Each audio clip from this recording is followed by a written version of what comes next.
Right, today, children, we're going to find out a little bit more about Mrs Gotobed and what her story was and what she does now. January snowed herself out. Auntie Lou's cold hung on, as she put it, and she went to stay with a friend in the bigger town down the valley. She stayed for 4 days and Carrie did the cooking at home. Mr Evans only complained once, although about burnt potatoes, and when Auntie Lou came back he said, "That girl's a better cook than you'll ever be." Carrie thought this was rude, but Auntie Lou didn't seem to mind. She was much better, hardly coughing at all, and she sang while she worked in the kitchen. February came, and the calf was born at Druid's Bottom.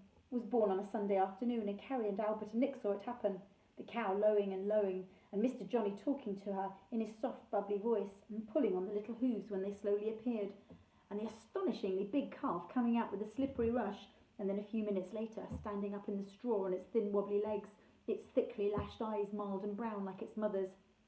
"I've never seen anything so exciting in my whole life," Nick said afterwards. "It's my best thing." "I shouldn't tell Mr Evans you saw the calf born," Carrie said. "Why not?" "Just because." "Well, I did see it, didn't I? And my chilblains are better too," Nick said, happily counting his blessings. "That's the magic ointment Hepzibah gives me." "Not magic, just herbs," Carrie said, though she wasn't too sure about this. "And I shouldn't tell Auntie Lou it was Hepzibah. She thinks it's those gloves that she gave you keeping you warm." "I know she does." Nick smiled smugly and sweetly. "That's what I told her, you silly dope. Do you think I'm an idiot?" February turned into March and Albert came back to school. April and Carrie met Mrs Gotobed. On the first day of the Easter holidays, Mr Johnny took Nick up the mountain to where the gulls nested on an island in a small lake. They often went out on excursions, always talking away 19 to the dozen. Sometimes Nick understood what Mr Johnny said, and sometimes he only pretended he did, to annoy Carrie, but they were always happy together. Happier alone, Carrie knew, than when she was with them, although she didn't really mind this. It made her feel lonely this particular day, though. Albert was reading in the library because Mr Morgan was coming to give him an extra Greek lesson, and Hepzibah was busy, bustling in and out of the kitchen with no time for Carrie. She sat by the fire and pretended she was quite happy alone, just sitting quietly and thinking, but Hepzibah knew better. She looked up from the tray she was laying, silver teapot and best china, and thin bread and butter, and said, "What's up with you, Miss Down in the Mouth? Nothing to do, is that it? Well, you can go and keep Mrs Gotobed company. I'll put another cup on the tray and you can have tea with her." She smiled at Carrie's horrified face. "It's all right, she won't bite you." Mrs Gotobed was downstairs in a room Carrie had not been in before, a light, pretty drawing room, all gilt chairs and mirrors. A wing chair was drawn up to a crackling wood fire, and Mrs Gotobed sat in it. At first Carrie hardly dared look at her, but when she did, she saw nothing alarming or sinister, just an old lady with silvery hair piled up high and a pale invalid's face. She held out a thin hand covered with huge glittering rings that were loose on her fingers and said, "Come and sit here, pretty child, on this stool. Let me look at your eyes. Albert says they're like emeralds." "Oh," Carrie blushed and sat very straight back on her stool. "Handsome is as handsome does," Hepzibah said.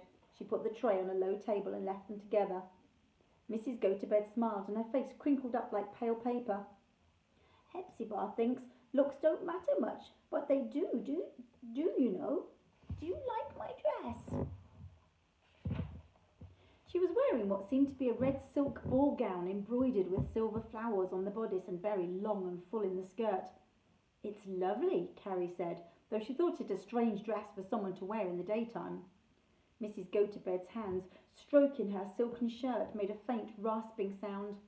"My husband gave it to me just after we married," she said. "We bought it in Paris, and I had to stand for hours while they fitted me. My waist was so small, they said they'd never seen anyone with such a small waist. Mr Gotobed could hold it in his 2 hands. He loved buying me clothes. He bought me 29 ball gowns, one for each year of our marriage, and I have them all still, hanging up in my closet. I put on a different one each time I get up. I want to wear each one of them once more before I die." All the time she was talking, her thin hands stroked the silk of her dress. She's mad, Carrie thought, raving mad. Pour the tea, child, Mrs Gotobed said, and I'll tell you about my dresses. I've got a green chiffon with pearls sewn round the neck, and a blue brocade and grey silk with pink ostrich feathers. That was my husband's favourite, so I'm keeping that one till the very last. I look like a queen in it, he always said. Just a little milk in my tea, and 2 slices of bread folded over. Her eyes were pale grey and bulging a little, like Mr Evans' eyes, Carrie thought. But apart from her eyes, she didn't look in the least like a shopkeeper's sister, sitting in that grand dress in this beautiful room. Would you like jam? Carrie asked. It's Hepzibah's blackberry. No, child, no jam. Mrs Gotobed looked at Carrie with Mr Evans' pale eyes and said, So, you're my brother's evacuee. God help you. Carrie stiffened. I like Mr Evans, she found herself saying. Then you're the only one who does. Cold, hard, mean man, my brother.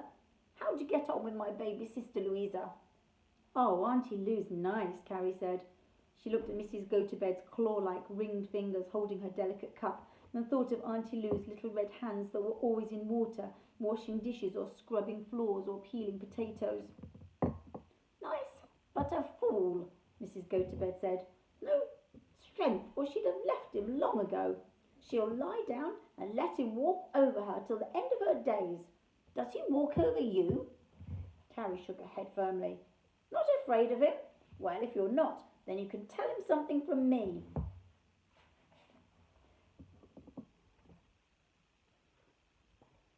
She sipped her tea and looked so long and thoughtfully into the fire that Carrie began to think she'd forgotten her.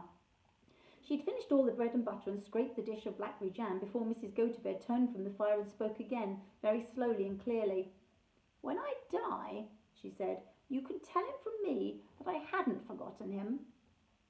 That I hadn't forgotten he was my own flesh and blood, but that sometimes you owe more to strangers. That I've done what I've done because it seemed to me right, not because I wanted to spite him. She put her cup down and laughed softly, and her eyes shone like pale stones under water. Only wait till I'm safely dead first, or he'll be round here stamping and yelling, and I haven't the strength for it. She waited a minute, then said, Do you understand what I've told you? Carrie nodded, but the nod was a lie. She didn't understand, but she felt too embarrassed to say so. Mrs Gotobed was embarrassing, talking in that dreadful calm way about dying, as if she was saying, when I go on holiday. Carrie couldn't even look at her. She stared at her hands, her ears burning, but Mrs Gotobed said nothing more, and when Carrie did look, she was lying back in her chair with her head fallen sideways. She was lying so still, Carrie thought she was dead. But when she got up to run and call Hepzibah, she saw that her chest was still moving, and knew she was only asleep. She ran all the same out of the room, across the hall, into the kitchen. She said, Hepzibah! And Hepzibah came to her, held her close for a minute, then lifted her chin and looked into her face. It's all right, Carrie stammered. She's just gone to sleep. And Hepzibah nodded and touched her chin lightly and lovingly and said, Oh, you best go to her then. You stay here with Albert. When she'd gone, Albert said from the fire, Did she frighten you? No, Carrie said, but she had been frightened. It made her angry with Albert. I thought she was dead, and that's your fault. You told me she was dying when we first came, months ago. She is dying, Albert said. Do you mean I shouldn't have told you? Carrie wasn't sure what she did mean. She said, She shouldn't talk about it. Albert looked surprised. I don't see why not. It's fairly important to her. It's horrible, Carrie said. She's horrible, spooky, dressing up in all those grand clothes when she's dying. It cheers her up to put them on, Albert said. It was her life, you see, parties and pretty clothes, and putting them on makes her happy. It was my idea, as a matter of fact. When I came here, she was so miserable, crying all the time.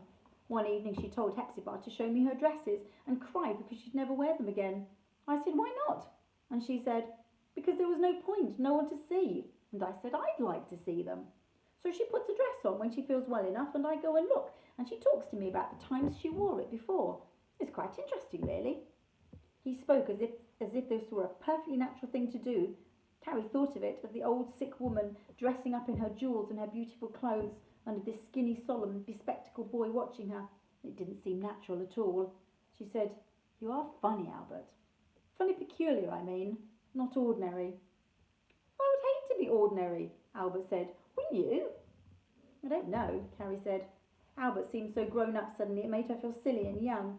She wanted to tell him the rest of it, to tell him what Mrs Gotobed had told her to tell Mr Evans, and ask Albert what he thought she'd meant, but she couldn't think how to put it without making herself sound fearfully stupid. And then, a few minutes later, Nick came bursting in with Mr Johnny behind him, and there was no time to say anything.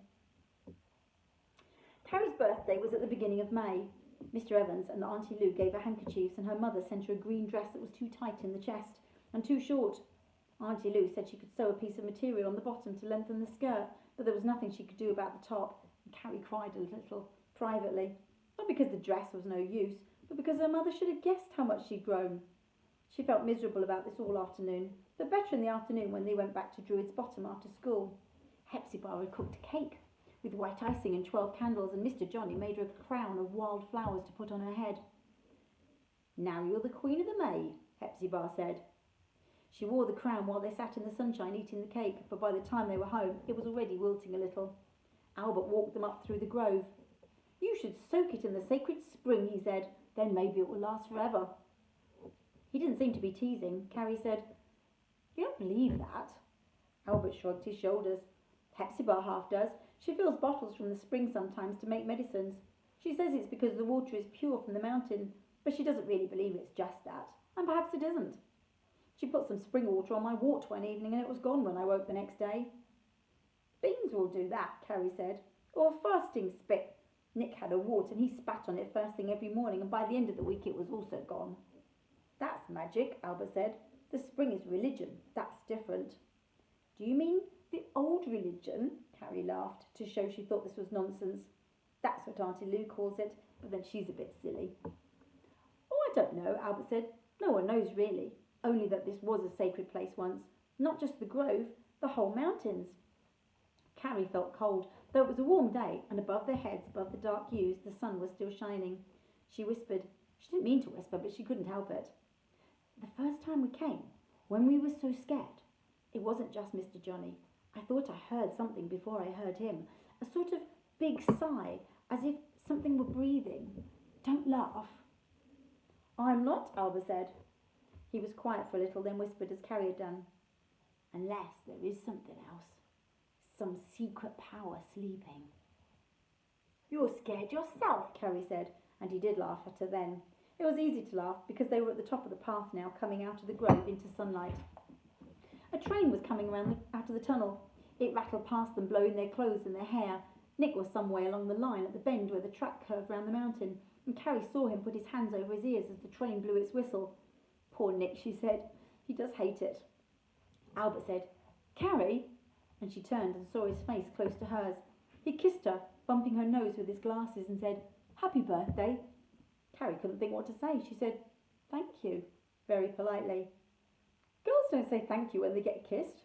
Though Albert spoke in a calm, schoolmastery tone, his colour had risen. He turned away to hide this, perhaps waved once, without looking, and ran down the path. As soon as he was out of sight, he began to sing very loudly. Carrie sang too, as she skipped down the railway track, sang under her breath and laughed to herself. When she caught up with Nick, he said, "What are you laughing for?" "I can laugh, can't I?" Carrie said. "There's no law against it. Have you heard of a law against laughing, Mr Clever, Dick Nick?" But there was one, it seemed. Not a real law, of course, but a rule Carrie had made up for herself and had stuck to until she forgot it today. Forgot that it was a mistake to let Mr Evans see she was happy. She went hop, skip and jump down the hilly street and through the shop door. Laughter was bubbling up inside her, and when Mr Evans looked up and said, "Oh, it's you then," it seemed to spill over. She said, "Who did you think it was? The cat's mother?" And this silly joke made her laugh till her eyes ran with water. He stared at her, and when he spoke his voice was dangerously quiet.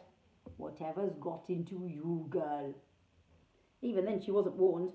She was silly with happiness. She said, "Nothing, Mr Evans, just nice things, that's all," and ran through the shop into the kitchen. He followed her. She stood at the sink, running the tap to get a glass of cold water, and he stood behind her. She filled the glass and drank. He said, "Taken your time, haven't you? Other people in the world beside yourself, you know, waiting for their tea." The water ran down inside Carrie like a lovely cold pipe, making her gasp. When she could speak, she said, "I told Auntie Lou we were going to see Hepzibah straight after school. We're not late." She saw Auntie Lou had laid tea, a clean cloth, a plate of sandwiches covered over and a small cake with candles. Mr. Evans sucked his teeth and his pale eyes bulged coldly. Oh, no, not at all. Come and go as it suits you. Liberty Hall, that's what you've made of my home.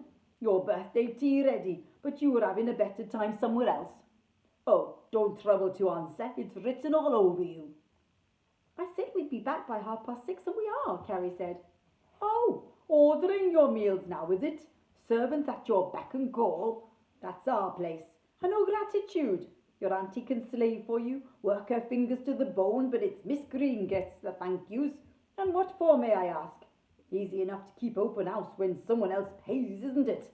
Miss Green can ask what riff-raff she chooses. Everyone welcome and no bills presented. Carrie said, It's only me and Nick ever go there. Have you been invited, though? My sister's house, isn't it? She ever invite you? That doesn't worry you, I suppose, since you've never seen her. And that suits Miss Green, doesn't it, to keep the poor soul shut away out of sight, out of mind? She's not shut away, she's just ill, Nick shouted. He'd been listening from the doorway. Now he marched into the room and glared at Mr. Evans, his eyes hot with anger. He said, And Carrie has seen her, so there. Mr. Evans looked at Carrie, and his look made her tremble. She said faintly, Only just once. And why didn't you tell me? I didn't think. Didn't think? Didn't think what? I'm not supposed to be interested, is it? My own flesh and blood, and I'm not interested to hear of her. There wasn't anything to say. She said nothing, did she? Sat dumb? No message for me, for her brother? Carrie felt as if she was suffocating. Mr. Evans' face seemed to hang over her, pale and sweaty like cheese. He said, Come on, don't lie to me, girl. Carrie shook her head. She couldn't speak. This was like a bad dream coming true. Feeling so frightened without quite knowing why, Mr. Evans' pale eyes boring into her and no escape anywhere. It was Auntie Lou saved her. Nick said in a shrill voice, That's a nice new blouse, Auntie Louise. And Mr. Evans turned from Carrie to look at his sister. She was standing in the doorway and smiling uncertainly. The new blouse was pink and frilly, quite unlike anything the children had seen her wear before, and she combed her hair and put lipstick on. She looked quite different. She looked almost pretty. Mr. Evans said in an awful voice, A frivolous woman is an abomination in the sight of the Lord. Auntie Lou's smile vanished, but she said bravely, Do you like my blouse, Nick? It's the one my friend gave me when I went to stay with her. She gave me the lipstick too. Lipstick? Mr. Evans said. Auntie Lou gave a tiny laugh. Most girls wear lipstick, Samuel. I didn't want to be different when we went to the dance. A dance? At the camp. Auntie Lou's voice was a whisper, a thin thread of sound. The American base, down the valley. American soldiers, Mr. Evans bellowed. Then he turned on the children. Out of here, both of you. I have a few things to say to my sister.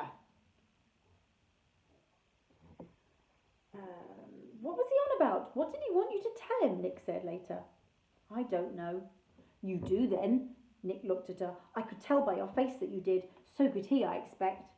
Carrie groaned. Oh, shutting her eyes and stretching her arms out sideways and stiff till her shoulder blades hurt. Then she collapsed limply, put her head on her knees and said, I think he wants me to tell him something nasty about Hepzibah, like she's cruel to his sister. But that's only part of it.